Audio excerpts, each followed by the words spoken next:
Oh, the carpet's in the way. What's up, guys? Welcome back. I sound like Adam Sandler and Bill Cosby mixed together.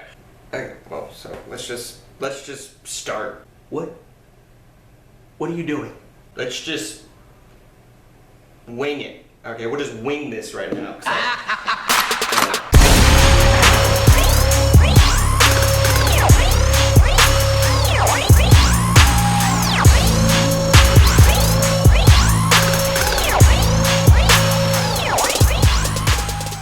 What's up, guys? Welcome back to Thugged Out Thursdays, your TLG weekly commentary. Look, today we're talking about something that's pretty sensitive, okay? I'm ready for a murder scene to be happening in the comments section, but hey, I'm cool with it. I'm ready for it, all right? Today we're talking about the console war, and you know what the hell I'm talking about. Nintendo, Sony, and Microsoft, all right? We've been getting it now for a long time, and we're going to talk about some things today. But listen, before we get into that, quick shout out to my man TLG Recon Monkey, who is our Thug of the Week. And the reason why he's getting it is he achieved a promotion at work in order to provide for his newborn son and his family. So everybody say hi to the little man, all right? I know you can see him in the picture, but congratulations on being a thug. And if you yourself want to get the Thug of the Week or perhaps nominate somebody else for it, tell me what makes you a thug by filling out the form on the contact page of thuglifegaming.com. Now, getting back to this war that has been raging on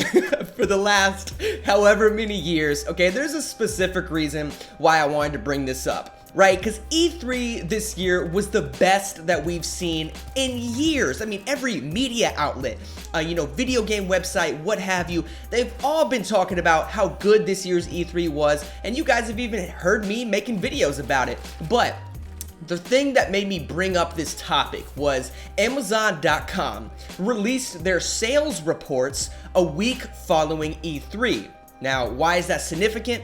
Well, because following E3, all of the games and accessories like controllers, systems, hardware, what have you, all of those things that are announced most of the time are available to pre-order on Amazon. So in order to kind of gauge or judge the fans' reactions of all of these consoles, games, and accessories, a lot of the times, people go to those Amazon sales reports to kind of get bragging rights about which consoles or exclusives are going to sell better. Well, this year's results were pretty damn interesting, especially coming from somebody who is an Xbox user. Now, before we get into this and you start putting the gloves on, everybody, all right, because I know there's some Nintendo fans, Sony, everybody's out there watching this right now. Before I mention that, all right, props to Sony. For real, because you guys have been blowing, Microsoft, Xbox, you've been blowing Nintendo, the Wii U's, you guys have been blowing us all out of the water, just kicking our ass for like the last year and a half, right? Because Microsoft launched with the whole idea of being an entertainment system, and, well, we now have Phil Spencer as the head of Xbox because that did not work. And Phil Spencer has been doing a great job. Definitely want to give him some props because he's really turning around the system. I mean, like, everything that he's done ever since he took over has been fantastic. The whole user interface experience on the Xbox One's dashboard has been simplified. There's less glitches and bugs. He's brought a lot of exclusive fun titles that have been getting great reviews to Xbox. And hell, he's even changed the marketing scheme. I mean, the commercials that they used to have for Xbox One, some of them literally had nothing to do with video games at all. I'm talking to you, NFL commercials. But seriously, PlayStation and Nintendo have been killing it with their marketing scheme. Like, PlayStation's commercials, they make me want to strip naked, run to the store, buy a PlayStation, and make love to it. Seriously, like, their commercials are awesome. But, Xbox and Phil Spencer, they've really changed the whole, theme behind the Xbox One to make it much more of the gamer's console, right? And those Amazon sales reports that I just mentioned really do defend that. So what I'm going to do is I'm going to bring up that sales report, and we're going to leave it here on the screen so we can kind of walk through this thing. Now, the top section you see is going to be your biggest pre-order uplifts following E3. And to most people's surprise, Forza Motorsport 6, which is an exclusive to Xbox, demolished the charts with a 1000% uplift in pre-orders. Now, the reason I said most people is because your man, Matt, called that shit, okay?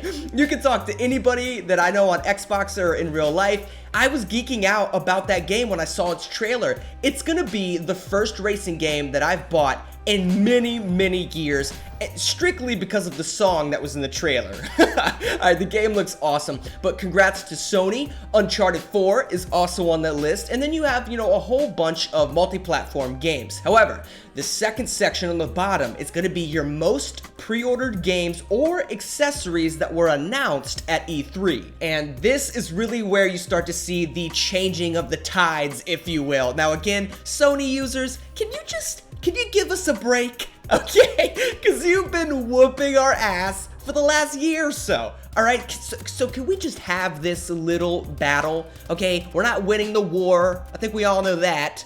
But can we just have this battle, please? Thank you. All right, so look at the results here, guys. Now, this is a huge surprise. The #1 pre-ordered game after E3 was Rare's Replay, the 30 for 30 deal that they announced with all those old school Rare games. It's awesome. That was the #1 pre-ordered item. Then at #2, you have Gears of War Ultimate Edition. Both of these games I plan on getting, but it's just amazing to see 2 Xbox exclusives in the top 3. That's wild. And then again, you have Gears of War 4 on there. You have a PlayStation exclusive with Horizon Zero Dawn, but a huge surprise is #10 isn't even a video game. It's the Xbox One Elite wireless controller they announced. It's expensive, all right? It's fancy. I plan on getting it, but I'm broke as a joke. So we're gonna need some money coming in somehow. I might sell my body on the streets. I don't know.